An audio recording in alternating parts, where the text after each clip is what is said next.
नमस्कार दोस्तों, मैं आपका दोस्त जेके चौरसिया स्वागत करता हूं आप सभी साथियों का आपके अपने परिवार एक्सीलेंट गुरुकुल में। दोस्तों, आज के इस वीडियो में हम लोग पढ़ेंगे अनुपात समानुपात। दोस्तों, ये आपका क्वेश्चन है जो P अनुपात Q बराबर 3:4 और Q अनुपात R बराबर 8:9। तो आपको P अनुपात R का मान बताना है और ये आपका पॉलिटेक्निक एंट्रेंस एग्जाम 2020 में आया। तो मेरे दोस्त, अगर आपको ये पूरा पेपर नहीं मिला हुआ है तो आप हमारे टेलीग्राम ग्रुप एक्सीलेंट गुरुकुल से ये पूरा पेपर आप देख सकते हैं। ये 2020 में आपसे पूछा गया है। अब साथियों, हम लोग थोड़ा सा सबसे पहले इस विषय में आपसे चर्चा करेंगे कि ये अनुपात समानुपात होता क्या है। अब आप समझें कि अनुपात समानुपात होता क्या है। अनुपात समानुपात थोड़ा सा हम समझेंगे, उसके बाद दोस्तों हम लोग क्या करेंगे, इस क्वेश्चन को करेंगे। हालांकि इस चैप्टर को जब मैं आपको, अगर ये क्वेश्चन अच्छे से समझ में आ जाए, अगर आपको इस पूरे चैप्टर पे वीडियो चाहिए तो आप कमेंट जरूर करना, आपको इस पूरे चैप्टर पे वीडियो मिल जाएगा। अब देखो, ये अनुपात होता क्या है, अनुपात क्या होता है। तो मेरे दोस्त, ये अनुपात समानुपात जो होता है, इसका अर्थ होता है क्या, दो राशियों के बीच तुलना करना। क्या होता है मेरे भाई, दो राशियों के बीच आपका तुलना करना। तुलना करना दो राशियों के बीच, दो राशियों मतलब दो सजातीय राशि, मतलब एक ही जात के होने चाहिए, तभी हम तुलना कर पाएंगे, नहीं तो हम तुलना नहीं कर पाएंगे। अब आप समझो चीजों को। जैसे मान लो मेरे दोस्त, आप मेरे पास ये चाक है, अब आप कहोगे, और मेरे पास ये दूसरा चौक है, ठीक। तो आप कहोगे कि ये चाक, ये पहला वाला चाक, ये जो छोटा वाला है ये आधा है इसका, यानी ये वाला इससे बड़ा है। यानी आप समझो कि अगर आप चौक की तुलना कर रहे हो मेरे भाई, तो आप इसका इसी के साथ करोगे। ऐसा तो नहीं होगा कि आप चौक की तुलना इस ब्लैक बोर्ड के साथ करोगे, ऐसा तो नहीं है इस चौक की तुलना आप बुक के साथ करोगे। तो तुलना क्या होगा, समान राशियों का होगा। ये आप चीजों को समझना। अब आप क्या करोगे, अब आप देखो, जैसे मान लो आपको क्या होगा मेरे भाई, 2:4, कोई भी संख्या है 2:4, समझ गए। तो अब आप इसको क्या बताना है, रेशियो बताना है आपको कि अनुपात कितना है। तो आप इसको छोटा करोगे, जैसे मान लो कोई भी संख्या है तो आप इसको छोटा करोगे, 1, 2 कन्ने 2 और 2 दूनी 4, यानी इसका जो अनुपात है वो 1:2 है। जैसे चीजों, जैसे मान लो, समझो आप चीजों को, आपके मेरे पास 2 रुपए हैं, आपके पास 4 रुपए हैं। मेरे पास 2 रुपए हैं मेरे भाई, आपके पास 4 रुपए हैं। आपसे पूछा जाता है कि भाई बताइए, हमारे और आपके हमारे और आपके रुपयों का अनुपात क्या है। तो मेरे भाई हम लोग 2 से इसको छोटा कर देंगे, 2 दूनी 4, यानी हमारे और आपके रुपयों का अनुपात है मेरे भाई 1:2, 1:2। यानी मैं ये भी कह सकता हूं कि आपका जो पैसा है मेरे भाई, वो मेरे रुपयों से 2 गुना है। आप ये भी कह सकते हो कि भाई आपके पास जो रुपए है वो आपके रुपयों का आधा रुपया मेरे पास है, आप ये भी कह सकते हो। अब आपके दिमाग में आता होगा कि भाई ये समानुपात क्या है, इसको आप समझाइए। तो चलिए हम लोग समानुपात को समझेंगे।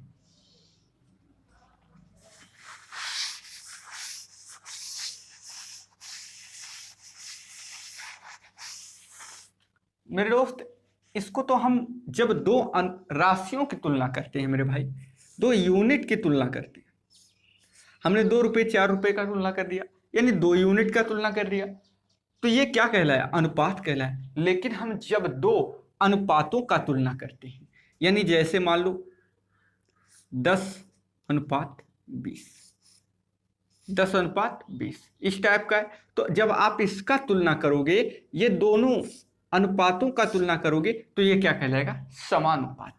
समानुपात, समानुपात को दोस्तों इस तरीके से, इस चिन्ह के साथ हम लोग क्या करते हैं, प्रदर्शित करते हैं मेरे भाई। अब इसको देखो, जब आप छोटा करोगे तो 2 एकन्ने 2, 2 दूनी 4, 10 एकन्ने 10, 10 दूनी 20, यानी इसका जो अनुपात है मेरे भाई वो क्या है, समान है। अनुपात क्या है, समान है, तो इसको हम क्या कहेंगे, समानुपात कहेंगे। अब आप चीजों को समझना, इस क्वेश्चन पे हम लोग चलते हैं।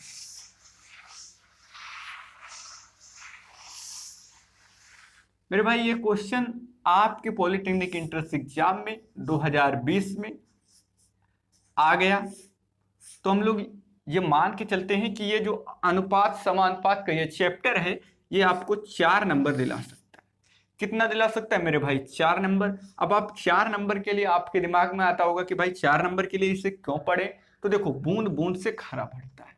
4 नंबर अगर आपके कम आ गए तो आपका रैंक जो होगा वो थोड़ा, रैंक क्या होगा, बढ़ जाएगा, बढ़ जाएगा मेरे दोस्त। 4 नंबर ज्यादा हैं तो आपको अच्छा कॉलेज दिला सकता है। इसलिए इस एक एक नंबर पर आप विशेष ध्यान देंगे, तभी आपको अच्छा कॉलेज मिल पाएगा, अच्छा ब्रांच मिल पाएगा। अब बिना देरी किए हुए हम लोग इस क्वेश्चन को करते हैं। तो इसका तरीका क्या होता है मेरे भाई? जैसे मान लो आपको P अनुपात Q दिया हुआ है, फिर Q अनुपात R दिया हो, तो आप P अनुपात Q रखोगे। अब आपको फिर Q अनुपात अगला R दिया है ना, तो मेरे भाई Q को Q के नीचे रखोगे। ठीक, क्यों रखोगे? क्योंकि ये जो अनुपात है, जो सेम अनुपात को हम सेम के नीचे रखेंगे। अब इसका तरीका क्या होता है? उल्टा n, इसी तरीके से उल्टा n, इस टाइप के। अब ये क्या हो गया? पी क्यू, समझ गए? फिर अब क्या हुआ आपका भाई? अब ये आपका हो गया क्यू क्यू, और फिर क्या हो गया? Q R. ठीक, ये आपको मिल गया। अब देखो, अब ये तरीका क्या करोगे मेरे भाई? अब इसको, इस क्वेश्चन को कैसे करोगे? तो इस क्वेश्चन का करने का यही तरीका है कि जैसे मान लो हमने रखा 3 और 4, 2 मिनट में आप कर सकते हो, मैगी से भी तेज इस क्वेश्चन को बना दोगे। अब देखो, 3 अनुपात 4 रखा। अब ये क्यू की मान है, तो यानी इसके नीचे आप रखोगे 8 अनुपात 9, 8 अनुपात 9 मेरे भाई आपने रखा। अब उल्टा यन कर देना है, कुछ नहीं करता, उल्टा यन बस।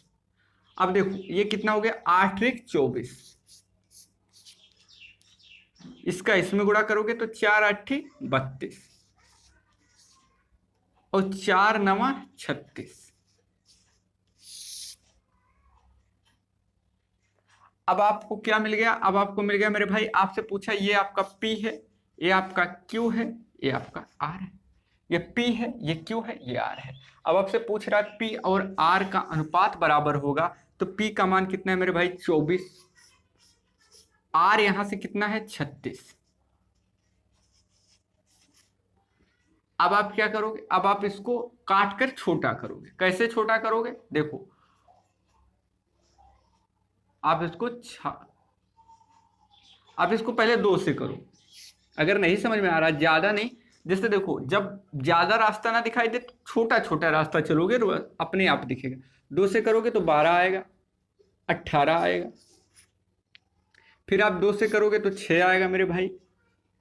फिर आप 9 आएगा। फिर आप 2 से करोगे तो 2 3 6 और 3 त्रिका 9, 3 दूनी 6 और 3 त्रिका 9, यानी 2 अनुपात 3, 2 अनुपात 3।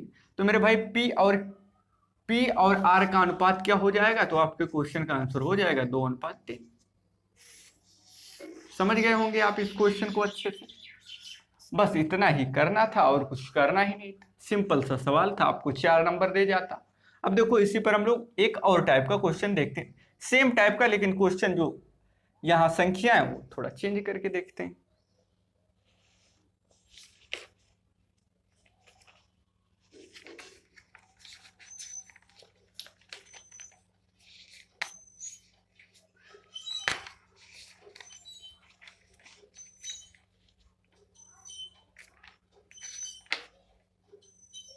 अब देखो मेरे भाई, जैसे मान लो आपसे दिया है A,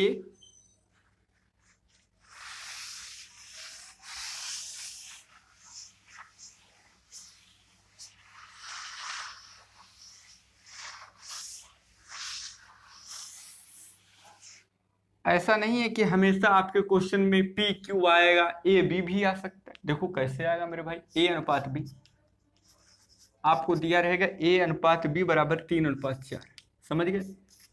और आपको दिया रहेगा B अनुपात C, B अनुपात C बराबर दिया रहेगा मेरे भाई 6 अनुपात 5। और आपसे पूछ लेगा कि भाई ये अनुपात, B अनुपात C अनुपात का मान क्या होगा, ये हमको बता दीजिए। आपको A अनुपात B अनुपात सी का मान बताना है। तो आप कैसे करोगे, मैंने आपको सिंपल सा तरीका बताया था कि मेरे भाई पहले आप ए बी दिया रहेगा तो आप ए बी को रखोगे। अब देखो यहाँ पर बी दिया हुआ है तो बी के नीचे बी का मान रखोगे। तो बी का मान यहाँ कितना मिल रहा है मेरे भाई, 3 मिल रहा है। यहाँ कितना मिल रहा है, 6। तो आप इस देखो आप क्या करोगे, बी का मान यहाँ मेरे भाई 4 मिल रहा है, 3 नहीं मिल रहा है, 3 तो ये का है ना, बी का 4 मिल रहा है। तो 4 के नीचे बी का 6 रखोगे और अनुपात रखोगे 5। बस उल्टा यन आपको कर देना। उल्टा यन देखो, 6 त्रिक 18, फिर आपको करना है 6 चौक 24, फिर आपको करना है 5 चौक 20। यही आपका हो जाएगा। आप इससे छोटा भी करना चाहो तो इसको काट के छोटा भी कर सकते हो। अगर आप छोटा करना चाहो तो कर सकते हो। कैसे करोगे, देखो 2 से करोगे, 2 नमा 18, 2 से करोगे 12 दूना 24, 2 से करोगे 10 आ जाएगा। अब आप इससे छोटा नहीं कर सकते हो तो यही आपका आंसर हो। दोस्तों अगर आपको ये वीडियो पसंद आई है तो आप इसे लाइक कर देना, अपने साथियों में शेयर कर देना, साथ ही साथ कमेंट करके ये भी बता देना कि अगर आपको अनुपात समानुपात के चैप्टर पे पूरी वीडियो चाहिए तो जरूर कमेंट करना। कल फिर मिलेंगे पूरी चैप्टर के साथ, तब तक के लिए नमस्कार, जय हिंद, जय भारत।